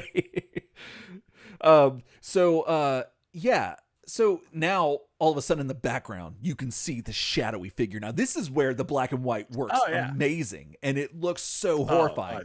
You see the jaws of this massive shark man, and Splinter looks a little derpy. He looks a little like kind of like the Crypt Keeper a little bit. Walleye. Oh geez. And then you get your boy, Mako coming in. Yeah, and come on now. I'm trying. And he just rushes the Lord Go Komodo and whaps him with his arm, which is weird, which I figure if you're a shark, you're going to go with maybe not your nose, right? Because you're supposed to hit a shark on the nose. Is that true? Is that right? Yeah, they don't like running into stuff with the nose. That's not a thing. Yeah. So maybe that is why he rushed him with like a shoulder rush, like Mike Allstott, and and then Ryan, so Go Komodo's out a little bit. He's go oof, and wham. We turn the page, and we get. I'm gonna zoom out so you can see how it's so good. Just massive Mako is next to Splinter. And it's gorgeous. This art is fantastic. And the black and white, this is where it shines, and it's so good. Mako says that he likes to play with his food, insinuating that he's about to eat Splinter. So, that's awesome. Now, we cut back to the boys in green. They're off in their flying little cart thing that they got, and they're heading towards where Leo remembered Donatello being. And they land in the streets and they can't find him, but they start to find. And what's cool, one thing I forgot to mention is that Raphael now dons the mask of Casey Jones and looks like a badass. So they're digging around looking for anything and everything they could find to try to get them to Donatello, and they find the cyborg where he hit, and then they see Donatello, or what's left of him, and one rat ate the entire all of the flesh off of Donatello, just leaving his bones and his battered shell just in the ground, just in the looked like brick originally, but anyway, whatever. The streets. To believe that, but what happened? No, we don't know what happened. We just see a skeleton and a broken shell. And this is it's really harrowing. Like, to be It is. continued. The most It's great. dreaded words you can hear in any No, story. To be continued. And No. yeah, this is nuts. I don't know if this is the first time I've seen a Ninja Turtle skeleton, but it's still just as impactful if it's the first or the last. I don't know. But either way, I'm like, I don't like that. It's pretty crazy. I don't like it. It's wild. And especially think about reading this on the shelf. Like, there's nothing else. Like, this is the most. What? Yeah, like you're experiencing the most recent, like, this is the up-to-date thing where the turtles are at. Nothing else is after this, is back in the day, you know what I'm saying? And this is where Donnie is. And yeah, that's wild. And I don't know. I just was like, I turned that page and I was like, dang, that's nuts. Imagine the year is 1996 and you've got to wait a month to figure out what happened here. Yeah. That's real life. That is real life. With Turtle Soup, you only got to wait a week. You know what I'm saying? That's true. I mean, like there's the advantage. We're better. We're better than the 90s. We are better than the 90s. That is real talk. So what do you think about this one, man? What do you think about this issue? So this issue was final thoughts. Was very interesting. I loved it. I thought it was really good. I thought all the stuff was handled very well. I thought Splinter was perfect and just everything I wanted and more. Komodo was really cool, and like, you know, getting to know what he's doing and why he's doing it, like, that was neat, and I can understand like, not like I'm like, oh, well, justifying it, but at the same time it's like, oh, you're just not like totally crazy. Like, I can, if I lived in a world with anthropomorphic creatures that were readily available and I had this like history of being told that I'm the Dragon Lord, then I could see the line of symmetry there. So that was great. The humor was good. The art was pretty good, except for some of the night scenes, which was tricky. But when you go to the urban legends, it looks great. And I the stuff. Oh, the fight scene with Raphael and Pimiko, that was cool as hell, because like, just the fact they're back and forth, like, was really neat, talking about the dance and like her insulting his age and stuff. Like, loved it so much. And yeah, I just really enjoyed this issue. I liked it a lot. What did you think? I mean, it's everything you said and more. I think it's really carrying, it's really picking up some good pace. Good, and I guess that's what I'll say. Pacing, pacing's great. We're not decompressing. Where every issue so far has been meaningful, and every issue from the first has become more meaningful as we go, which is what you want to see. Right. And so all indications, if you look at like the you know, vitals of this comic, like every indication is that it's alive and beating well. Like the whole thing is like kicking ass. Love the separate plots. Love the subverting expectations with the Dragon Lord. Oh, absolutely. With Komodo being such a kind of a reasonable man with Splinter, and the two of them kind of talking. It's very refreshing. We've gone on a lot about Splinter, but obviously love his treatment, love everything about him here.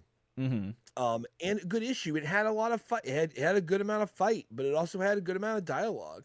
It did. And a good amount of like scene setting and stuff. And I think that's what kind of what they're really bringing right now to it, is the same heart. So that's the other thing I wanted to say. We're getting the heart back.